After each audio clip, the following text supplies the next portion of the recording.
Hello viewers, আজ কাপাডোকিয়ার দ্বিতীয় দিন।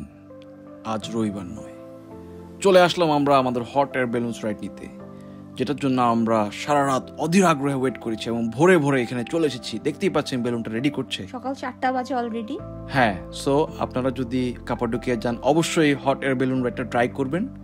আমরা বেলুনের জন্য ওয়েট করতে করতে এই ফাঁকে কয়েকটা ছবি তুলে নিলাম এবং ওখানকার মানুষজন খুবই ফ্রেন্ডলি, তারা না চাইতেই সবসময় ছবি তুলে দেয় এবং ওখানেও একই কাজ হয়েছিল যে ওরা হঠাৎ করে এসে ছবি তুলে দিল এবং আমরা আমাদের বেলুন সহ রেডি হয়ে গেলাম। কি তুমি কি ভয় পেয়েছো? একদমই না। আচ্ছা, সো যারাই হট এয়ার বেলুন নিতে যাবেন রাইডটা, তারা অবশ্যই কিছু গরম কাপড় পরে যাবেন, কারণ উপরে অবশ্যই ঠান্ডা লাগে। So be cautious. তারপর আমরা আস্তে আস্তে উপরের দিকে উঠে গেলাম। বেলুনটা যখন উঠছে তখনকার দৃশ্যটা দেখে আমি একদম ওয়াও, কিভাবে সম্ভব? ওমা, বেলুনের প্রাইসটা বলে দাও। আচ্ছা, সো বেলুনটা আসলে আমাদের জন্য ছিল পার পারসন 150 ইউরো।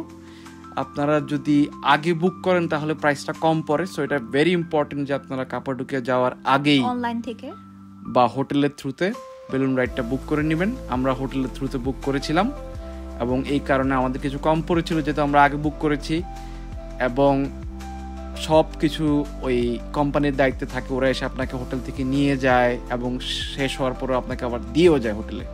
সো আমরা অনেক উপরে আকাশে ছবি টবি তুললুম, আশেপাশের মানুষজন খুবই খুশি। কেন খুশি সবই তো আপনারা বুঝতেই পারছেন। কাপাডোকিয়া গেলে অবশ্যই আপনার 2 থেকে 3 দিন থাকবেন, কারণ যে কোনো সময় আপনাদের বেলুন রাইডটা ক্যান্সেল হয়ে যেতে পারে। তো ওদের উপর ডিপেন্ড করে এটা। তো আপনার হাতে টাইম নিয়ে কাপাডোকিয়া যাবে, তো বেলুন রাইড যদি আপনার চড়ার ইচ্ছা থাকে, হ্যাঁ, কোনো কারণে যদি ক্যান্সেল হয়ে যায় তা যাতে আপনারা পরের দিন রাইডটা নিতে পারেন, এই জন্য হাতে 1-2 দিন বেশি রাখা ভালো। সো রাইডটা শেষ হয়ে গেল, আমাদেরকে ওরা কিছু চেরি জুস খাওয়াইলো। জুসটা খুবই মজা ছিল। ইভেন সার্টিফিকেটও দিচ্ছে। হ্যাঁ, একটা সার্টিফিকেট দিছে যে আপনি হট এয়ার বেলুন চড়ছেন। একদমই খুবই ইম্পর্টেন্ট একটা সার্টিফিকেট, যাতে কিছুই হবে না। হ্যাঁ, চিয়ার্স। অতঃপর আমাদেরকে হোটেলে দিয়ে গেল এবং আমরা হোটেলে এসে কমপ্লিমেন্টারি ব্রেকফাস্ট করে নিলাম ভিউ দেখতে দেখতে। সকালবেলার কাপাডোকিয়ার ভিউটা আসলে খুবই সুন্দর এবং ওই যে আমাদের টেরেসে বসে বাবুটা খুব সুন্দর করে ছবি তুলে নিল। সে ওখানে ঘুমাচ্ছে, আমি তো আরো পুরো অ্যাকশন ছবি টবি তুলে নিলাম এবং এরপর আমরা লাভ ভ্যালিতে চলে গেলাম। ওদের 2টা ট্যুর থাকে, রেড ট্যুর আর গ্রিন ট্যুর। 3টা রুট থাকে। আর যেটাই হোক আমরা রেড ট্যুর গ্রিন ট্যুর নিয়েছিলাম। 3টা ট্যুর থাকে বলে আমার মনে হয় না, আমি শিওর না। এই 2টা ট্যুরই খুব পপুলার এবং 2টা ট্যুর আমরা 2 দিন করছিলাম। সারাদিনই সময় চলে যায়, ওরা অনেক ডিফারেন্ট জায়গায় আপনাকে নিয়ে যায় এবং কমপ্লিমেন্টারি লাঞ্চ থাকে। সো এইসব জায়গায় যাওয়ার জন্য আসলে এই ট্রিপ নেওয়াই ভালো। অ্যাজ ইউ ক্যান সি ওখানে অনেক মানুষ, ও এর ফাঁকে ফাঁকে ছবি তুলতে হয়, মানুষজন আপনার জন্য ওয়েট করবে না। এবং এই ফাঁকে বাবুটাকে আমি খুবই চালাকি করে ছবি তুলে দিলাম যাতে কেউ না দেখতে পারে। ওই দেখেন কত মানুষ। অবশ্যই আপনাদের সাথে একটা ছাতা আর পানির বোতল রাখবেন, অনেক বেশি গরম, যে কোনো সময় আপনারা পুরো ছারখার হয়ে যাবেন। হ্যাঁ, পুরো ছারখার হয়ে যাবে, এটা ওয়েদারের উপর ডিপেন্ড করে, কিন্তু অনেক গরম তো। হ্যাঁ, আমরা সামারের শুরুতে গেছিলাম, সো বেসিক্যালি দেখতেই পারতেন সামারের শুরুতেই অনেক গরম। সো অন্য সময় সামারে তো অবশ্যই অনেক গরম হবে। আর রেড ট্যুরের প্রাইসটা একটু বলে দাও।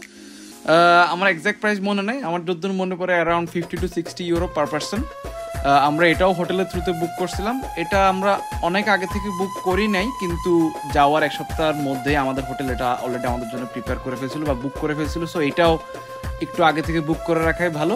বাট বেলুন রাইডটা ইউজুয়ালি একটু আর্লি বুক করা ভালো, লাইক 2 উইকস, অ্যাটলিস্ট 3 উইকস এরকম একটা সময়। এরপর আমরা ঘোরাটোরা করে এসে একটা রেস্টুরেন্টে খেতে গেলাম। রেস্টুরেন্টের নাম কি? সেটান। এবং রেস্টুরেন্টে আমাদের জন্য ছিল একটি মজাদার খাবার। কি সেটা বলো? পটারি কাবাব, যেটা ওখানকার খুব পপুলার। এই যে দেখতেছেন আপনারা প্রিপেয়ার করে দিচ্ছে, আপনারা বসে থাকবেন এবং সে আপনাদের সামনে এসে কতক্ষণ ইয়াং পাংপুং করে কিছুক্ষণ অ্যাকশন দেখাবে এবং এটার বিনিময়ে সে অনেকগুলো টাকা নিয়ে আপনাকে পটারি কাবাব খাওয়াবে। বাট কাবাবটা মজা, দামও বেশি। যেটাই হোক, কি কেমন ছিল এই কাবাবটি? ভালো ছিল। So thank you for watching our videos. Next ভিডিওতে আমরা আমাদের ফটোশুট এইসব ডিটেলস আপনাদের শেয়ার করব। Till then, bye bye. কি দেখাচ্ছে এভাবে? আরে এত খাবার, মা ভিডিও শেষই যেন হচ্ছে। মজা, মজা, এই ভাত, মজা মজা মজা, একেবারে মজা। হ্যাঁ, until next time, bye bye. শাম পাখি, বাই বাই। আকাশেতে লক্ষ তারা, চাঁদ শুধু একটা রে। ইয়া। ইয়া এই জোরে বলো না কেন, এই জোরে বল, মনে যাও তোর। Bye bye.